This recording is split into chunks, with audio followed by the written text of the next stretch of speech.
Hey, what's up everybody? Tony with Lido Loca. Welcome back to the YouTube channel. Well, today's video is an excerpt from our weekly podcast. This is from episode 3, where we talk about our cruise on the Carnival Sunrise. We had an experience on the Sunrise that we'd never had before. We were traveling with somebody who needed a scooter, so we went through a whole scooter rental process, and the scooter even got stolen. So this is just a little conversation Jenny and I have about the whole scooter rental process and about resolving the missing scooter.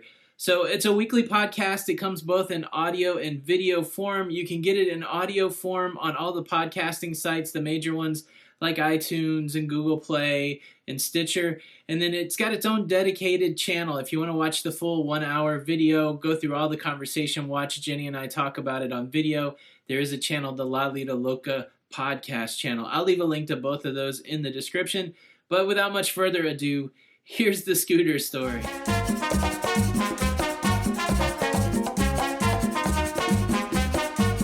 The process was so seamless for me. I didn't know how it worked. Yeah, I just thought you did some sort of magic. But we got to I always do magic. We parked at the Dania Beach Casino at Park by the Port. That was another great experience. Yeah, that's one of my favorite little parking spots over there in Fort Lauderdale. 10-minute shuttle to the cruise, and then we went into the terminal and we went right up to where the mobility people were. Right. And they gave your mom a scooter. It was so convenient. I was shocked how easy it was. Yeah. And they hadn't had their room assigned yet. And so it was easier to get the scooter than to get their room assigned. I totally agree. Yeah. Because up until the point that, my mom was sitting on the scooter, she didn't have a room yet. Yeah, that was kind of interesting.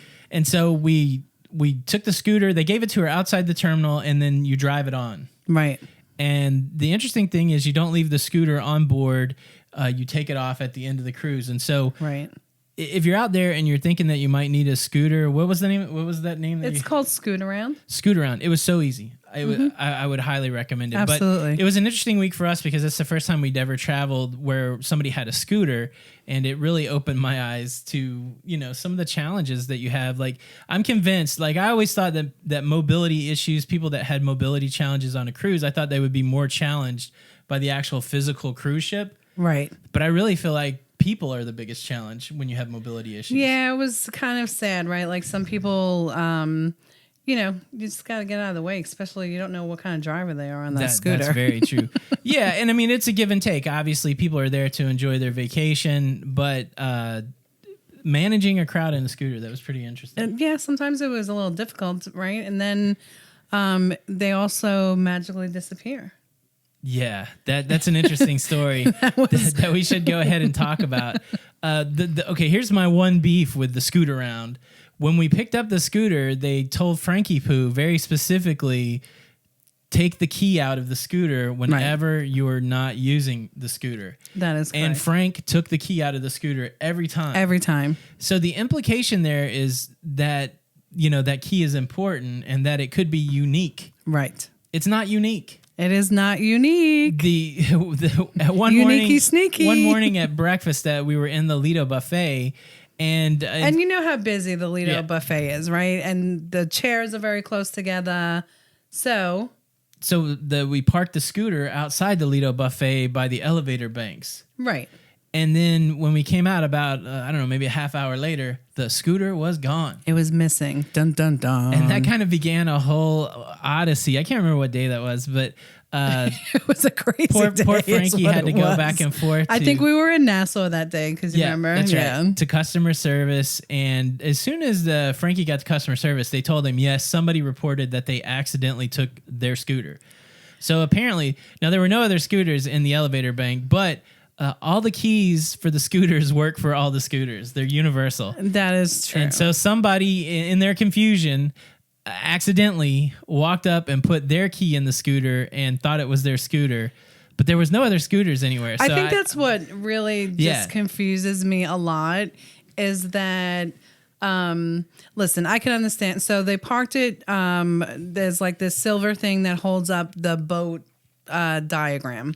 So they parked it right next to that to, out of any walkways, that kind of stuff. So if it was missing, I could totally understand it being on the other side of that, right? Yeah, exactly. But there was no scooter anywhere. The long and the short of it was there was a lot of trips back and forth to customer service by Frankie. It was a little nerve-wracking, actually. Because, you're liable for the scooter. Right. That's the contract. That's the bottom line is that, and they do offer insurance. Yes. So that is a plus. But my thought process was this also. So the people realized that they took the wrong scooter. Yeah. Bring it to customer service right away then. They didn't. They did not. What did they do with it? I don't know. Nobody knows. I think didn't we find out that they took it to Nassau? Oh, that's right. They did. They drove it off of Nassau. But where was their scooter and all this? It's so weird because they knew right before. That is interesting. They knew right before they got off the ship because it was already reported to customer service, oh, we took the wrong scooter. Right. But then they took it off. I don't know. The whole story was crazy. And, what's wild, right, is that I would say there was a lot of people with scooters. Yes. Right? Yes. But my mother knew exactly who it was. It was so weird. After we got the scooter back, it was later that evening. Emily is driving by a person that was walking, no less. Or was the person on a scooter?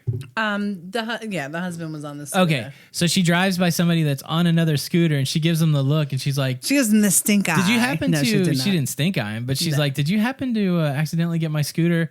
And they had a huge conversation about it. So, and they became friends. I don't know that it was intentional, but man, it was kind of. I don't think it was intentional at all, but it was just very odd with how it all occurred. And I guess maybe the other side of the Lido looked the same, but the pool is out there, so I don't know. It was an adventure for sure. It was. So all's well that ends well. We got the scooter back. It was a little contentious for a few hours, but I tell you what, I was shocked at how easy the scooter rental return, the whole process worked.